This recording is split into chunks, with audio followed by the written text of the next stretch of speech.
Bakit nga ba hindi ko naisip yon? Shit! Alam ko nang una pa lang ay may motibo ng kaibigan ng asawa ko sa pagpapapunta niya sa akin sa inuupahan nila. Pero bakit hindi ko naman akalain na lalagyan niya pala ng pampatulog ang ibinigay niyang tubig sa akin? Buwisit, bakit bang tanga-tanga ko? Shit! Ang asawa ko. Kailangan ko na siyang puntahan. 2 araw na buhat nang hindi ako umuuwi ng bahay.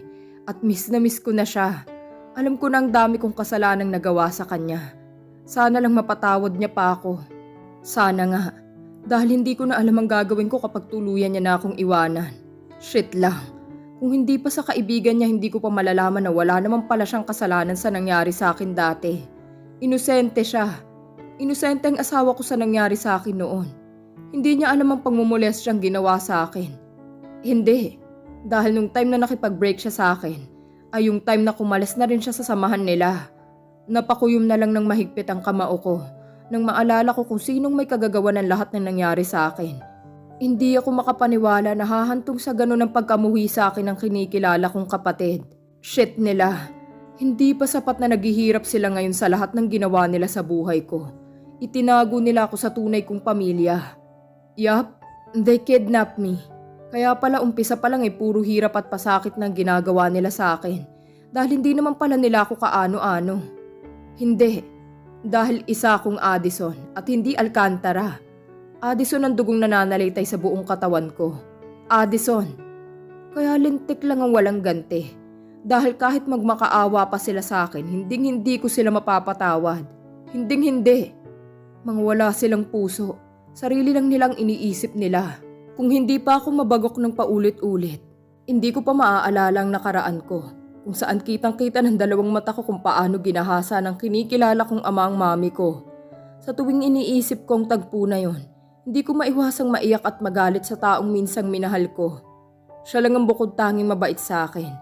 At siyang kinikilala kong ama dati nung nasa poder pa nila ako. Kaya naman laking galit ang nararamdaman ko na nagsinungaling siya sa akin. Isinusumpa kong apelyido nila.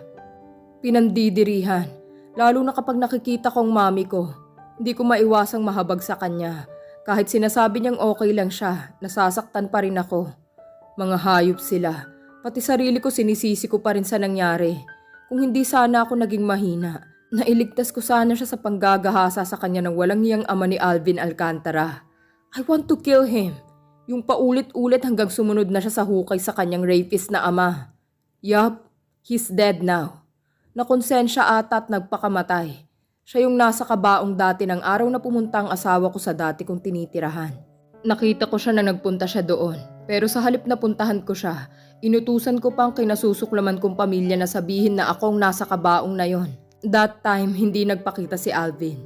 Nalaman ko na lang na nag-migrate ito sa ibang bansa kasama ang kinakasamang matanda. Yumaman ang hayop na yon dahil sa yaman ng matandang ginago at pinatay niya. Kaya naman ginawa kong lahat para maghirap siyang muli. Baka nga ngayon nasa kulungan na yon. Tingnan ko lang kung makalabas pa siya doon. Isa na lang ang problema ko ngayon. Ang mahal kong asawa. Sana magkaayos na kami. Gusto kong mag-umpisa kaming muli. Ipapakilala ko siya sa mga magulang ko. At ititira ko siya sa pinagawa kong bahay.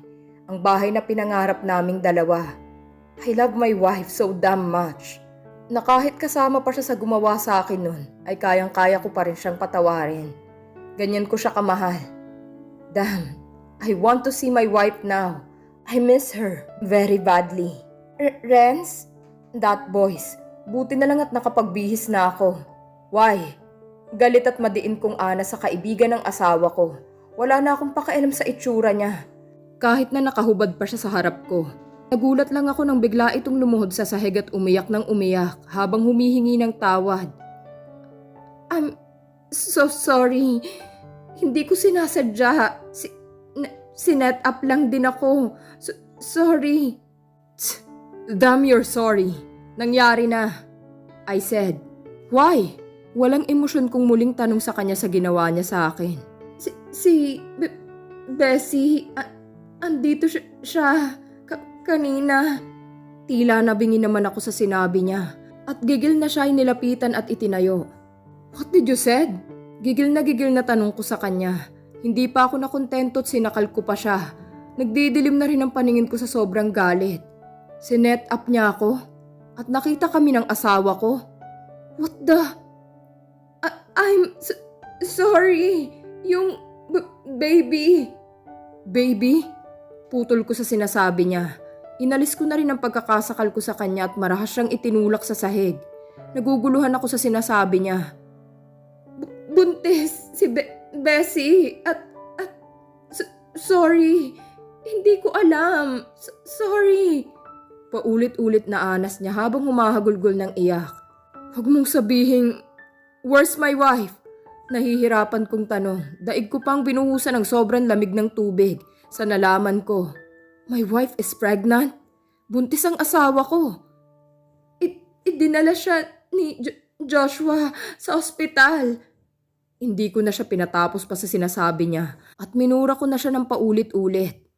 Shit, kapag may nangyaring masama sa mag-ina ko, hindi kita mapapatawad. Papatahin kita. Hindi pa tayo tapos. Banta ko pa sa kanya bago ko siya iniwanan at nanginginig na tinawagan ng kaibigan ko. Pagkasakay ko ng sasakyan ay pinaharurot ko na ito paalis. Papunta sa hospital kung nasaan ngayon ang mag-ina ko. Hindi ko na inalintana pang malabo ko ng paningin dahil sa luhang bumubukal mula sa mata ko. Ang tanging nasa isip ko na lamang ay ang mag-ina ko. I feel so scared. Matinding takot ang nararamdaman ko ngayon para sa mag-ina kong nasa panganib.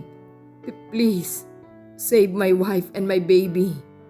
I'm begging you. Taimtim kong dasal. Bago ko pinaharurot ng mabilis ang sasakyan ko papunta kung nasaan ang mag-ina ko ngayon.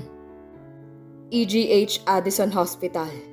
Nang makarating ako sa hospital, agad na akong dumiretso sa information para tanungin kung nasaan naroroon ang asawa ko. Wala akong inaksayang oras nang sabihin ng nurse kung nasaan sila. Takot na takot ako. Mas masahol pang takot at kabang nararamdaman ko ng araw na makita kong ginahasa sa harapan ng mami ko. At ang araw kung saan ako minolestya ng mga kagangmate ni Alvin. Pakiramdam ko anumang oras bibigay ng mga tuhod ko sa sobrang kaba na nararamdaman ko. Hindi ko na rin alintana pang mukha ko na may bakas pa ng mga luha. Basta ang tanging nasa isip ko na lamang, ang mag-ina ko. Shit, sana ayos lang talaga sila. Dahil kung hindi baka makapatay ako nang wala sa oras pag nagkataon na may nangyaring hindi maganda sa mag-ina ko. Nang makarating ako sa emergency room, agad kong nakita ang kaibigan ko. Hindi ito mapakali. Palakad-lakad ito paroon at parito. Nakita ko rin ang damit niya na may bakas ng dugo sa gawing baba. Hindi ko alam kung paano ko siya lalapitan, lalo na nang makita ko ang dugo sa suot niya. I can't breathe. Parang pinipiga ang puso ko sa dugo na yon. Just this once. Please, help me. Anas ko sa isipan ko bago ako naglakad palapit kay Josh. Pare, I said. Mabilis naman itong lumingon sa gawi ko at lumapit. Pare, bakit ngayon ka lang?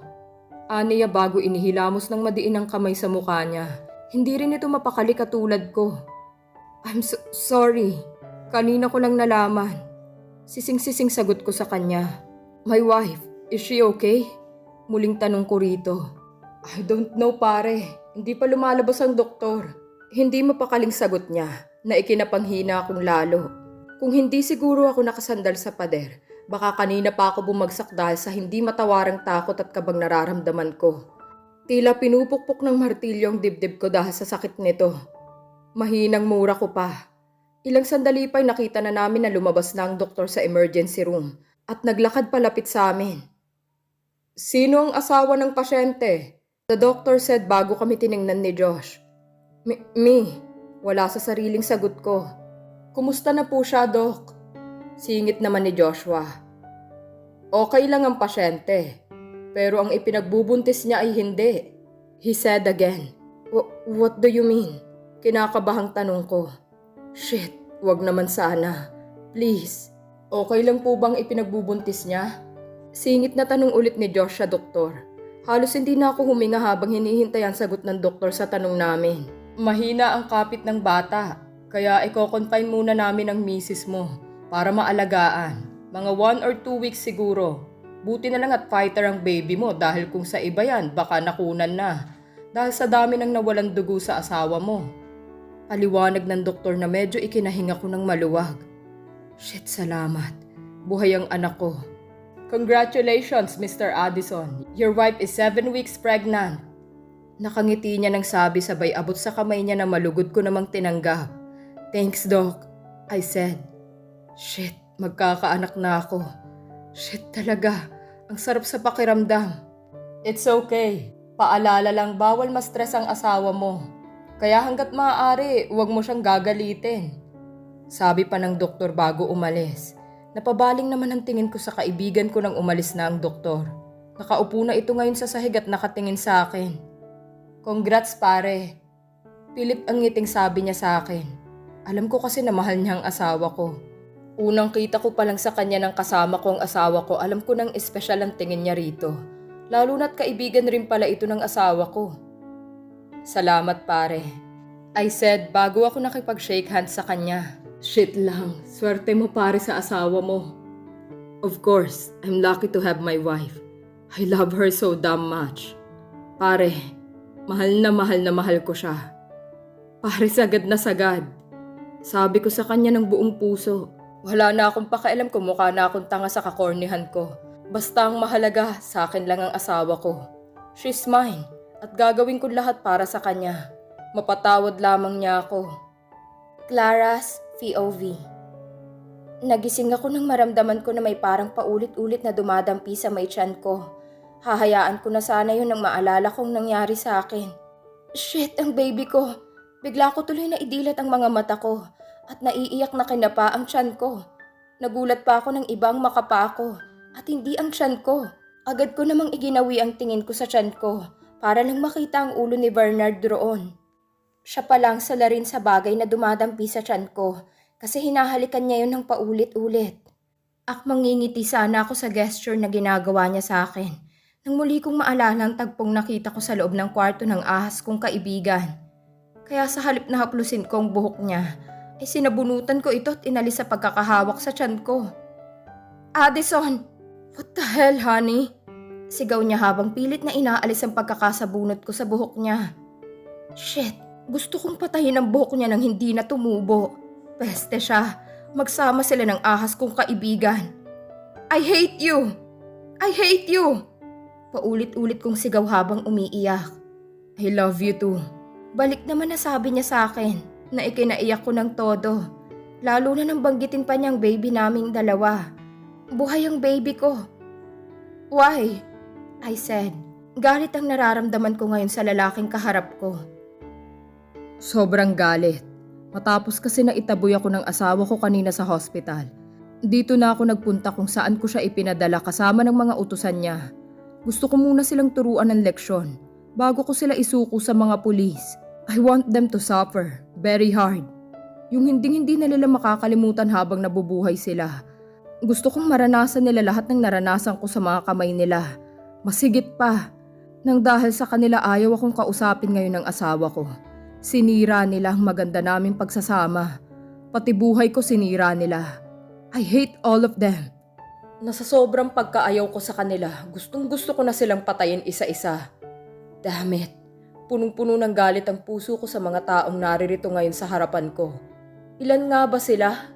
7? 8? 10? Shit, sa sobrang dami nila hindi ko na mabilang. Pero tanging isa lang sa kanilang gustong gusto ko nang patayin kanina pa. At itong itinuring kong kapatid dati. Alvin Alcantara. Napakuyom na lang ng mahigpit ang kamao ko sa galit sa tao na to. Oh, stepbrother, you're here! Nakakaloko pang sabi niya sa akin. Nakangisi pa ito kahit na puro sugat na ang mukha niya. Like it here? Good. Dahil I'm not done yet to you, my dear ex-stepbrother. Madiin at walang emosyon na sabi ko sa kanya. Nakatitig lang ako sa nakangisi niyang muka. Hanggang mapalitan iyon ng takot. Nag-uumpisa na rin itong magwala lalo na nang lapitan na ito ng 4 na kapwa niya lalaki. Matapos na siya ay mahubaran na ng saplot sa katawan. Umupo naman ako sa ibinigay na upuan sa akin ng butler ko. Habang nanunood sa kanila. Nakadekwatro akong umupo doon habang humihit-hit ang sigarilyo. Yes, naninigarilyo ako pero hindi madalas. Ginagawa ko lamang ito kapag galit ako o kaya naman ay natetense ako. Sa sobrang galit na nararamdaman ko, inutusan ko na ang butler ko na pahirapan muna silang lahat bago isuko sa mga pulis. Nang makita ko na kumilos na sila, saka pa lang ako umalis. Pero bago yun narinig ko pa ang boses ng demonyo. You're late now. Wala na. Asawa mo.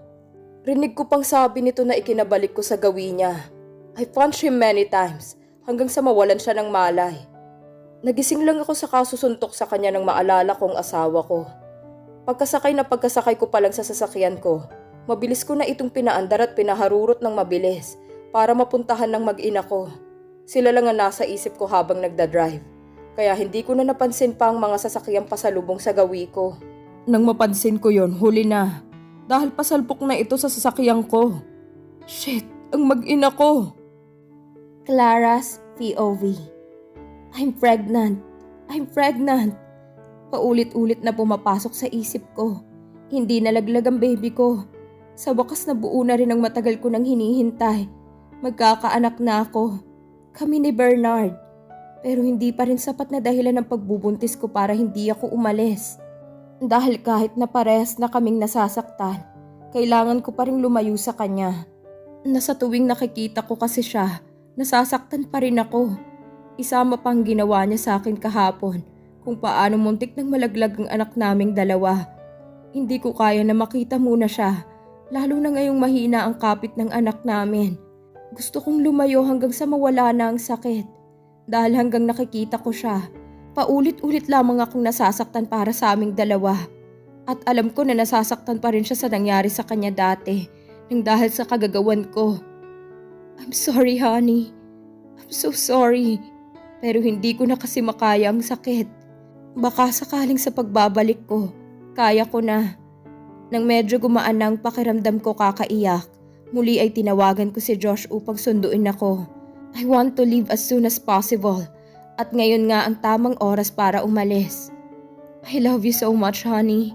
Pero mahina ako. Hindi ko pa talaga kaya.